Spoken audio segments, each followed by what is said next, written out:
Dear students, आज के lecture में सभी का स्वागत है। आज जो हम लोग टॉपिक स्टडी करेंगे उसका नाम है फ्लोरोबेंजीन एवं आयोडोबेंजीन को प्रिपेयर करना। हम पहले different types of electrophilic substitution reaction को स्टडी कर चुके हैं।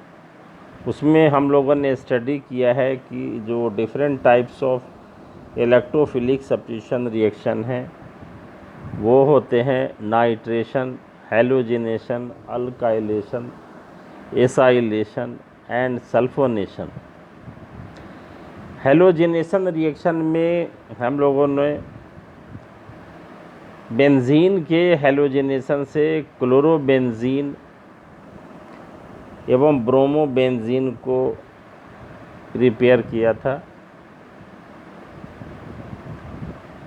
सीधे फ्लोरोबेंजीन और आयोडोबेंजीन को नहीं बनाया जा सकता है ड्यू टू रिएक्टिविटी रीज़न। इसलिए फ्लोरोबेंजीन और आयोडोबेंजीन को हम लोग डाइज़ोनियम सॉल्ट के द्वारा तैयार करते हैं और ये डाइज़ोनियम सॉल्ट जो है इसे एनिलीन से बनाए जा सकते हैं। ये देखते हैं, ये बेंजीन या एरीन डाइज़ोनियम क्लोराइड जिसे हम लोगों ने यहाँ बनाया है एनिलीन से ArN2+ एंड Cl-। देखिए इसके लिए क्या है कि एनिलीन का रिएक्शन नाइट्रस एसिड से कराया जाता है और नाइट्रस एसिड को सीधे हम लोग इसमें नहीं ले सकते हैं। इसके जगह पर NaNO2 और HCl लिया जाता है और इसका टेम्परेचर 0 से 5 डिग्री C के बीच में रखा जाता है। इसका मतलब ये जो डाइज़ोटाइजेशन प्रोसेस है उसके लिए ये अति आवश्यक है कि जो रिएक्शन कंडीशन होगा उसको फॉलो करना पड़ेगा। इसका मतलब क्या हुआ, ये लो टेम्परेचर पर डाइज़ोटाइजेशन पॉसिबल होगा। अगर ये टेम्परेचर को हम लोग मेंटेन नहीं करेंगे तो ये डाइज़ोटाइजेशन का प्रोसेस कंप्लीट नहीं होगा। तो ये देखिए ऑर्गेनिक रिएक्शंस जो है उसमें टेम्परेचर एक इम्पॉर्टेंट फैक्टर होता है।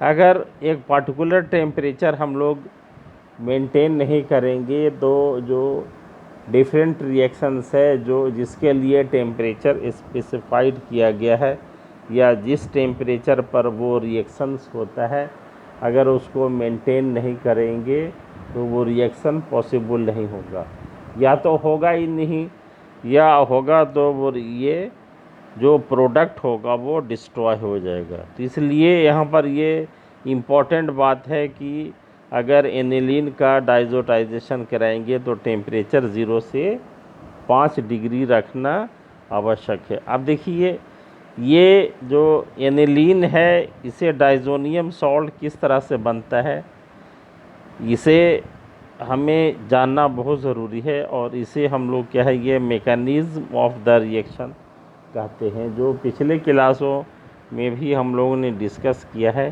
कि मैकेनिज़्म ऑफ रिएक्शंस क्या होता है। और फिर एक बार हम लोग इसको रिकॉल कर लेते हैं कि मैकेनिज़्म ऑफ रिएक्शन ये कोई भी जो रिएक्टेंट से प्रोडक्ट में बदलता है तो ये कौन सा रिएक्टेंट है उस बेसिस पर और कौन प्रोडक्ट हमें प्राप्त हुआ उसमें ये उस आधार पर ये रिएक्शन मैकेनिज़्म दिया जाता है। और ये रिएक्शन मैकेनिज़्म देखते हैं कि ये bond breaking and bond making process है जिसमें इलेक्ट्रॉन्स का ट्रांसफ़र होता है। अब देखिए यहाँ पर जो मेकनिज़्म है डाइज़ोटाइजेशन का, यहाँ क्या हो रहा है, NaNO2 प्लस HCl HNO2, ये नाइट्रस एसिड बना है। अब देखिए ये नाइट्रस एसिड का यहाँ पर ये प्रोटोनेशन कराया जाता है। देखिए ये नाइट्रस एसिड का स्ट्रक्चर है, यहाँ ये HO और N फिर डबल बॉन्ड O, इसे ये प्रोटोनेट किया गया है। तो अब ये क्या है कि ये जो यहाँ पर ऑक्सीजन पर प्लस चार्ज आ गया, अब इसका क्या है कि ये ऑक्टेट कंप्लीट नहीं है, इसलिए ये अपना ऑक्टेट कंप्लीट करना चाहेगा और फिर क्या है कि ये वाटर मॉलिक्यूल यहाँ से निकल जाता है और ये नाइट्रोसोनियम आयन बनता है।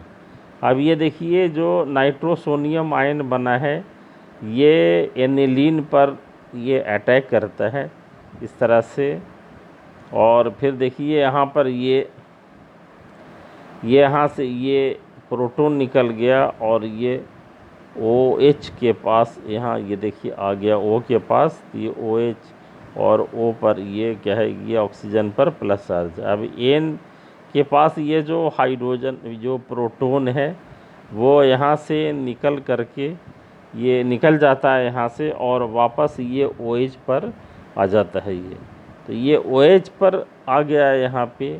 तो अब ये नाइट्रोजन के बीच में देखिए ये डबल बॉन्ड आ जाता है और डबल बॉन्ड ये, और यहाँ पर ये OH ये प्रोटोनेट होकर के फिर ये H2O यहाँ पर ये ऑक्सीजन प्लस आ जाता और ये O पर प्लस चार्ज आ गया, जिसके कारण यह अनस्टेबल हो गया, ये इसका ऑक्टेट पूरा नहीं है और रिज़ल्ट क्या होता है कि ये वाटर मॉलिक्यूल यहाँ से निकल जाता है। वाटर मॉलिक्यूल निकलने के बाद देखिए ये एरीन डाइज़ोनियम आयन बन गया यहाँ पर। अब देखिए ये नाइट्रोजन इम्पोर्टेंट, यहाँ पर ये स्ट्रक्चर पर हमें ध्यान देना है। ये नाइट्रोजन के बीच में ये ट्रिपल बॉन्ड है। अब जो प्लस चार्ज है वो जो बेंजीन रिंग से जो जुड़ा हुआ है नाइट्रोजन, उसके ऊपर ये प्लस चार्ज होगा।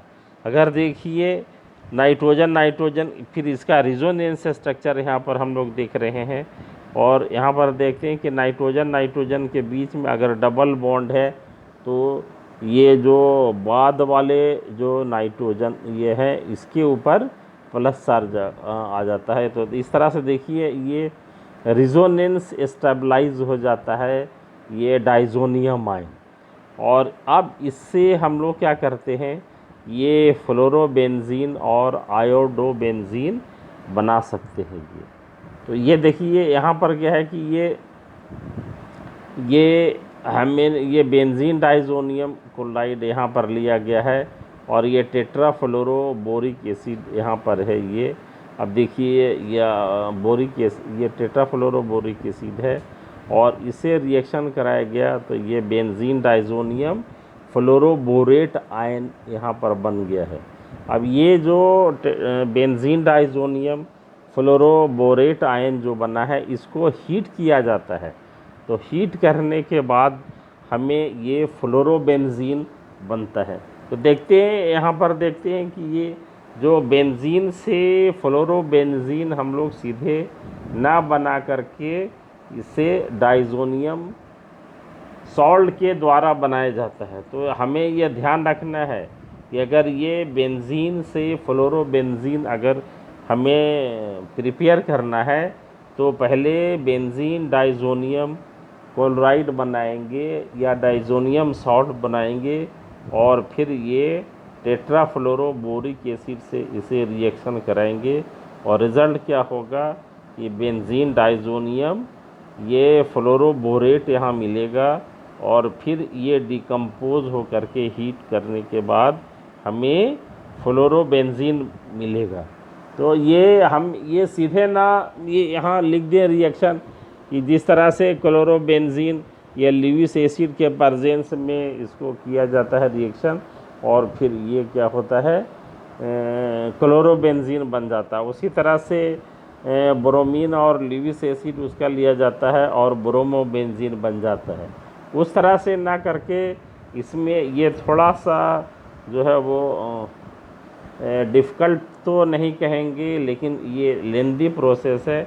हमें ये बेंजीन डाइज़ोनियम आयन बनाना पड़ेगा और फिर जो है वो ये इससे हमें ये फ्लोरोबेंजीन मिलेगा। तो ये हमें ये इसे याद रखना बहुत ज़रूरी है। उसी तरीके से देखते हैं कि ये आयोडोबेंजीन भी ये देखिए यहाँ ये बेंजीन डाइज़ोनियम क्लोराइड लिया गया है और इसको पोटेशियम आयोडाइड Ki के साथ हीट किया जाता है तो ये आयोडोबेंजीन बन जाता है। तो देखते हैं कि ये जो दो ये हेलोबेंजीन का जो कंपाउंड है, एक फ्लोरोबेंजीन है और दूसरा आयोडोबेंजीन है। It has a different pathway for its preparation and not directly from the benzene system or benzene ring और बेंजीन। तो इसे हम लोग की सीधे ये फ्लोरोबेंजीन को या आयोडोबेंजीन को ये सीधे नहीं बनाया जा सकता है। ये हमें माइंड में इस चीज़ को जो है वो इनकलकेट करके रखना है, बैठा के रखना है कि जहाँ भी बेंजीन से फ्लोरोबेंजीन बनाने के लिए आता है कन्वर्सन के फॉर्म में, या बेंजीन से आयोडोबेंजीन बनाने के लिए आता है, तो हमें ध्यान रखना है कि पहले हम ये बेंजीन डाइज़ोनियम क्लोराइड या डाइज़ोनियम सॉल्ट बनाएंगे और फिर जो है वो फ्लोरोबेंजीन बनाना हो या आयोडोबेंजीन बनाना हो तो उसमें पार्टिकुलर रिएजेंट का यूज़ करेंगे। जैसे फ्लोरोबेंजीन अगर बनाना है तो टेट्राफ्लोरो बोरिक एसिड यहाँ पर ये लेंगे, ये इसे बेंजीन डाइज़ोनियम और फ्लोरोबोरेट बन जाता है और फिर हीट करने के बाद फ्लोरोबेंजीन बन जाता है। उसी तरह से आयोडोबेंजीन बनाना है तो बेंजीन डाइज़ोनियम क्लोराइड लेंगे और पोटेशियम आयोडाइड के साथ इसे हीट कर देंगे तो आयोडोबेंजीन बन जाएगा। तो ये देखिए ये अलग अलग जो कंपाउंड्स की जो रिएजेंट्स की रिएक्टिविटी है उसके कारण मतलब इस तरह का हुआ। तो पहले क्लास में भी हम लोग ये डिस्कस करते आए हैं कि कोई भी ये रिएक्शंस है उसमें रिएक्टेंट का इम्पोर्टेंट रोल होता है, उसका नेचर कैसा होगा, रिएजेंट का नेचर कैसा होगा। ये किसी भी केमिकल रिएक्शन को ये पैटर्न को या नेचर को डिसाइड करने में काफ़ी इम्पोर्टेंट रोल अदा करता है। फिर टेम्परेचर एंड प्रेशर ये भी किसी रिएक्शंस के रोल को डिसाइड करने में काफ़ी इम्पोर्टेंट होता है। या जैसा हम लोगों ने देखा कि भाई ये जो डाइज़ोनियम सॉल्ट बनाते हैं, अगर हम लोग क्या है कि ये अगर इसमें डाइज़ोटाइजेशन प्रोसेस में अगर टेम्परेचर 0 से 5 डिग्री नहीं रखेंगे तब ये डाइज़ोटाइजेशन का प्रोसेस नहीं होगा।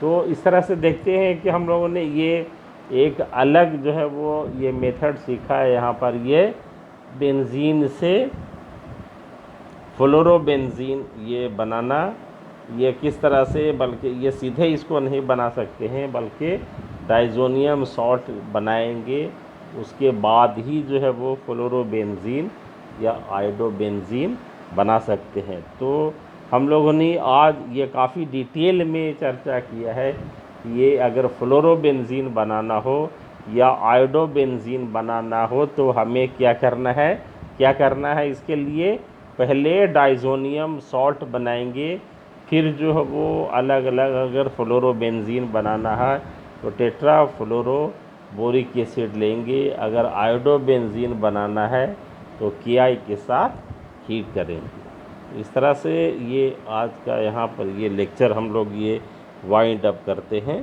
Thank you very much.